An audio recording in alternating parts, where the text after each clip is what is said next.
Today, we are going to talk about a winter superfood, which is also a kidney superfood.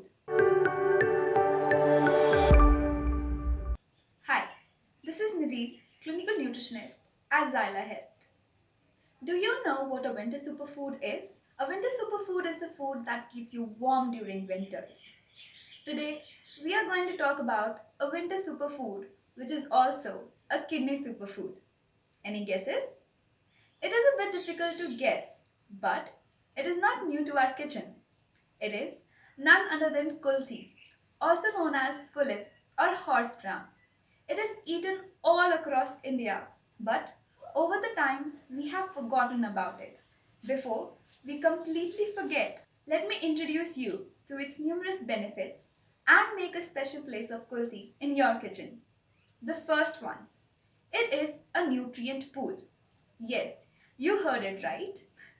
Being rich in energy, protein, zinc, calcium, iron, etc., it helps in improving muscle mass, bone density, reducing blood sugar levels, and improving your body weight.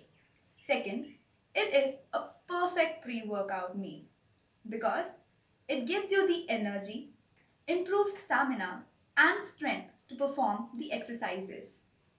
Third, it is a beauty pill. You know why? Because it is rich in antioxidants. Along with all the nutrients and its antioxidant property, it helps in clearing your skin, giving you long hair, boosting your immunity, and toning up your body. Fourth, it is a kidney superfood. Because of its antioxidant property and diuretic property, it helps in treating water retention and fighting against the kidney stones. Last but not the least, it is a storehouse of folic acid, which makes it extremely important for the growth of the fetus and gives all the nutrients to the mother. So, it is a must addition in a pregnancy diet. Do try Kulthi's amazing texture and flavor in various ways like dal, soup, paratha, curry, etc. to get all of its benefits. To watch more such videos, make sure to subscribe to our channel. If you are looking for a health management program, then download the app from the Play Store or App Store. Link is in the description below. Thank you.